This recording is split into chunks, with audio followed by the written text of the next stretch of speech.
வணக்கம் நண்பர்களே, லக்ஷ்மி சமையலுக்கு உங்களை அன்போடு வரவேற்கிறேன். நம்ம வீடியோ இதுதான் ஃபர்ஸ்ட் டைமாக பார்க்குறீங்கன்னா சப்ஸ்கிரைப் பண்ணிக்கோங்க, பெல் பட்டனை கிளிக் பண்ணிக்கோங்க, ஷேர் பண்ணிக்கோங்க, கீழே தெரியுற ஐ பட்டனையும் ப்ரெஸ் பண்ணிக்கோங்க. வாங்க வீடியோக்குள்ளே போகலாம். இன்றைக்கி ஒரு சூப்பரான ஊறுகாய் ரெசிபி தாங்க பண்ண போகிறோம்.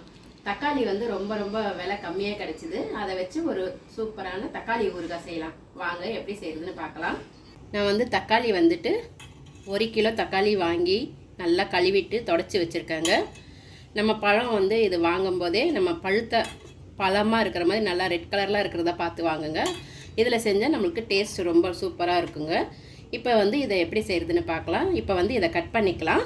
இது நம்ம இதில் தக்காளி ஊறுகாய் செஞ்சோம்னா ரொம்ப டேஸ்ட்டாக இருக்குங்க. தக்காளி ஊறுகாய் எப்படி செய்கிறதுன்னு பார்க்கலாம். தக்காளி பார்த்திங்கன்னா நான் இந்த மாதிரி கட் பண்ணி வச்சுருக்கேங்க. கொஞ்சம் பெரிய சைஸாக தான் கட் பண்ணியிருக்கேன். நம்ம வதக்கிட்டு அரைச்சிக்கலாம். இப்போ நம்ம தக்காளி கழுவிட்டு ஈரம் இல்லாமல் நம்ம கட் பண்ணிக்கணுங்க. ஈரம் இருந்தால் ஊறுகாய் நம்மளுக்கு கெட்டு போயிடும். அதே மாதிரி பார்த்திங்கன்னா அந்த தக்காளியில் நடுவில் இருக்குது இல்லைங்களா, இந்த மாதிரி இருக்கிறதுல நம்ம போடக்கூடாது, எடுத்துடணும். இது மாதிரி தனியாக கட் பண்ணி தூக்கி போட்டுற வேண்டியது தான். வாங்க இதை எப்படி செய்கிறதுன்னு பார்க்கலாம். இப்போ நான் கனமான பானலி போட்டிருக்கேங்க. ஸ்டவ் ஆன் பண்ணிக்கிறேன். வெந்தயம் நான் இது 2 ஸ்பூன் போட்டிருக்கேன். இதை வறுத்துக்கலாம். நம்ம கடாய் நல்லா சூடானதும் ஸ்லோ பண்ணிக்கலாங்க. ஸ்லோ பண்ணிக்கிட்டு இதை நம்ம கொஞ்சம் லைட்டாக வறுத்ததும் அதிலே கடுகு ஒரு 4 ஸ்பூன் எடுத்து வச்சுருக்காங்க. இது 2னா இது 4 ஸ்பூன். இதையும் போட்டு இது 2மே நம்ம ஸ்லோவில் தான் நல்லா வறுத்து எடுத்துக்க போகிறோம். சூடு ஆறுனதும் பொடி பண்ணிக்கலாம். நான் எந்த ஊறுகாய் செஞ்சாலும் இதை போட்டுக்கலாங்க. அந்தளவுக்கு டேஸ்ட்டாக இருக்கும். இது போட்டால் தான் நம்மளுக்கு ஊறுகாவே டேஸ்ட்டாக இருக்கும். அரைச்சி வச்சுக்கிட்டோம்னா நம்ம அடிக்கடிக்கு செய்ய வேண்டியதில்லை. கொஞ்சம் நிறைய கூட நம்ம சேர்த்து செஞ்சுக்கலாம். இது நல்லா வறுபடட்டும். பாருங்கள், நம்மளுக்கு நல்லா வெந்தயம் வறுபட்டுருச்சு. 1-2 கடுகு வெடிக்க ஆரம்பிச்சிருச்சு. இதுக்கு மேலே நம்மளுக்கு அதிகமாக விட்டோம்னா ரொம்ப தீஞ்சு போயிடும். அவ்வளோதாங்க. நம்ம வேறு ஒரு தட்டில் மாற்றிக்கலாம். ஸ்டவ் ஆஃப் பண்ணிவிட்டு பாருங்கள், நம்மளுக்கு இது தட்டில் ஆற வச்சாச்சு. இது சூடு ஆறட்டுங்க. கடாய் போட்டிருக்காங்க. அதில் 1 ஸ்பூன் எண்ணெய் மட்டும் ஊற்றிருக்கேன். இப்போ நம்ம இந்த தக்காளி எல்லாமே இதில் போட்டுக்கலாம். இதில் போட்டு நல்லா அந்த வேகிற அளவுக்கு வதக்கிக்கலாங்க. போட்டுட்டு நல்லா இதை வதக்கிக்கலாங்க. இது நல்லா இதுலேயே வேகட்டும். எனக்கு தக்காளி கம்மியான ரேட்டில் கிடச்சிது. சரி, அதனால தான் ஊறுகாய் போட்டு வச்சுக்கலான்ட்டு நம்ம இதை ஊறுகாய் செஞ்சு வச்சுக்கிட்டோம்னா எல்லாத்துக்குமே ரொம்ப டேஸ்ட்டாக இருக்குங்க. சாப்பிட்றதுக்கு இட்லி, தோசை, சப்பாத்தி, நம்ம சூடான சாதத்தில் கூட போட்டு சாப்பிட்டா ரொம்ப சூப்பராக இருக்கும். நான் சின்னதாக நெல்லிக்காய் சைஸ் அளவுக்கு புளி போட்டுக்கிறேங்க. இதையும் போட்டு நல்லா இதில் வதக்கிக்கலாம். நார் இதெல்லாம் இல்லாமல் சுத்தம் பண்ணிவிட்டு போட்டுக்கோங்க. இதுலேயே அதுவும் வேகட்டும். பாருங்கள், நம்மளுக்கு இந்த அளவுக்கு வெந்திருக்கு. இன்னும் கொஞ்சம் நல்லா வேகட்டும். வெந்ததும் இன்னும் ஒரு 5 நிமிஷத்தில் பார்த்துட்டு ஸ்டவ் ஆஃப் பண்ணிடலாம். தக்காளிலேயே தண்ணி வரும் இல்லையா, இதெல்லாம் அதுலேயே நல்லா வந்திருக்கு பாருங்கள். பாருங்கள், அவ்வளோதான், நல்லா வெந்துடுச்சு. இந்த அளவுக்கானது நம்ம இப்போ ஸ்டவ் ஆஃப் பண்ணிவிட்டு இதை சூடு ஆற வச்சிடலாங்க. ஃபேன் காற்றுல வச்சுட்டோன்னா நல்லா சூடு ஆறிடும். ஆறிட்ட பிறகு நம்ம மிக்ஸி ஜாரில் போட்டு அரைச்சி எடுத்துக்கலாம். அவ்வளோதாங்க, ஸ்டவ் ஆஃப் பண்ணிடலாம். பாருங்கள், நம்மளுக்கு நல்லா சூடு ஆறிடுச்சு. இதை நான் ஒரு மிக்ஸி ஜாரில் போட்டு நல்லா நைஸாக பவுடர் மாதிரி அரைச்சி எடுத்துக்கலாம்.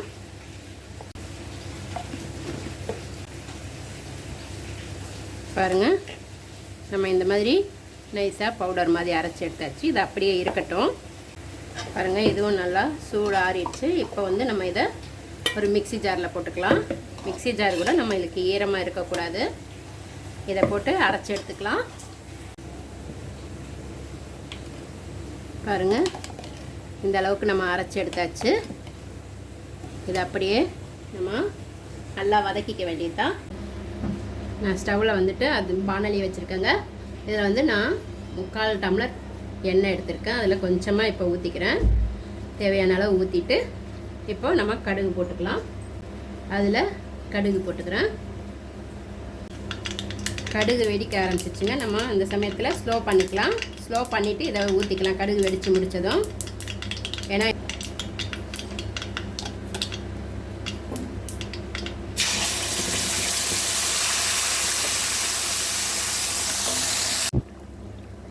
நம்ம மிக்ஸி ஜாரில் தண்ணி எல்லாம் ஊற்றக்கூடாதுங்க. அதை அப்படியே மட்டும் தொடச்சி போட்டுக்கிட்டால் போதும். தண்ணி சேர்த்தா கெட்டு போயிடும். இதை நல்லா அப்படியே கொஞ்சம் மீடியமாக வச்சுட்டு வதக்கி விட்டுக்கலாம். பெருங்காயத்தூள் போட்டுக்கிறேன். தேவையான அளவு போட்டுக்கோங்க. இதுக்கு தேவையான அளவு கல்லுப்பு. நம்ம ஃபஸ்ட்டே வதக்கும் போது கூட கல்லுப்பு போட்டு வதக்கிட்டு கூட அரைக்கலாங்க. இல்லைன்னா இந்த மாதிரியும் போட்டுக்கலாம். இது என்ன நம்மளுக்கு கொஞ்சம் நல்லா வதங்கி வரட்டும். இப்போ வந்துட்டு பார்த்திங்களா ஊற்றுனது எவ்வளோ எண்ணெய் இருந்தது. இப்போ அந்த அளவுக்கு எண்ணெய் உருண்டிடுச்சு. இப்போ நம்ம வந்து மிளகாத்தூள் போட்டுக்கலாம். நான் வந்து தனி மிளகாத்தூள் தாங்க போட போகிறேன். இந்த சட்னி கரலையில் நான் வந்து 3.5 கரண்டி போடுறேங்க. காரம் பார்த்துக்கிட்டு நம்ம போட்டுக்கலாம். இதை நல்லா கலந்து விட்டுக்கலாம்.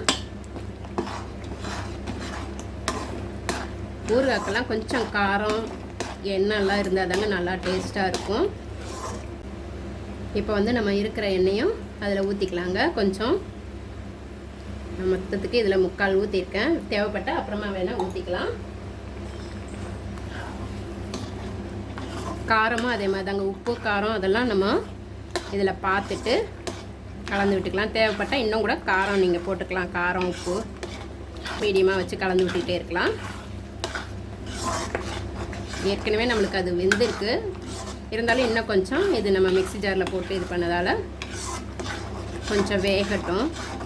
நான் இன்னும் கூட ஒரு கரண்டி காரம் போட்டுக்கிறேன். கொஞ்சம் காரமாக வேணும்னு. இதையும் நல்லா கலந்து விட்டுக்கலாம். பாருங்கள் நல்லா சுருண்டு வந்துடுச்சு. இது பாருங்கள். இப்போ வந்து எண்ணெய்லாம் வெளியே பிரிஞ்சு வரதால நம்மளுக்கு ஊறுகாய் ரெடி ஆயிடுச்சுன்னு. அப்போ நம்ம பார்த்துட்டு ஸ்டவ் ஆஃப் பண்ணிக்கலாங்க.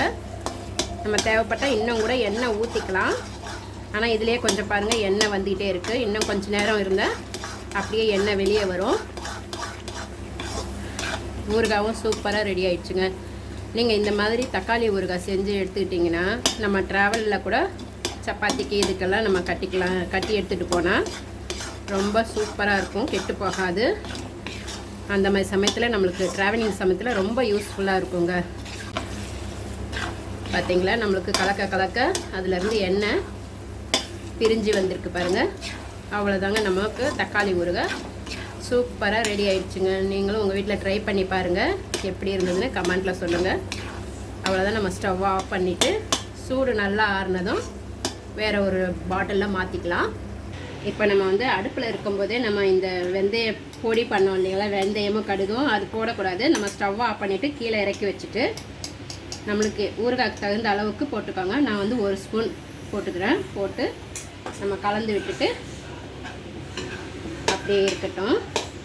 நம்ம இந்த வெந்தய கடுகு போட்டு தான் டேஸ்ட்டு நல்லா இருக்குங்க. இந்த பொடி ஊறுகாய்க்கு எல்லாமே இதுதான் டேஸ்ட்டு கொடுக்கும்.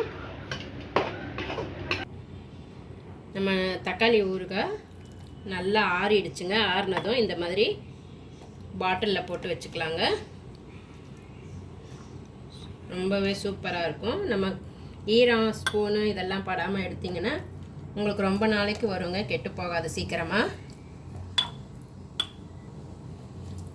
அவ்வளோதாங்க. நம்மளுக்கு சூப்பரான தக்காளி ஊறுகாய் ரெடி ஆகிடுச்சுங்க. நீங்களும் உங்கள் வீட்டில் ட்ரை பண்ணி பார்த்துட்டு எப்படி இருந்ததுன்னு கமெண்ட்டில் சொல்லுங்கள்.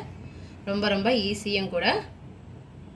இந்த மாதிரி ஒரு தக்காளி ஊறுகாய் செஞ்சு வச்சுக்கிட்டோன்னா போதுங்க. நம்மளுக்கு தோசை, சப்பாத்தி, இட்லி எல்லாத்துக்குமே தொட்டுக்கலாங்க. ரொம்ப சூப்பராக இருக்கும். சூடான சாதத்துலேயும் போட்டு சாப்பிடலாம். தயிர் சாதத்துக்கு ரொம்ப ரொம்ப நல்லா இருக்குங்க. நீங்களும் உங்கள் வீட்டில் ட்ரை பண்ணி பாருங்கள். அடுத்த வீடியோவில் வேறு ஒரு டிஷ்ஷோட சந்திக்கிறேன். நன்றி, வணக்கம்.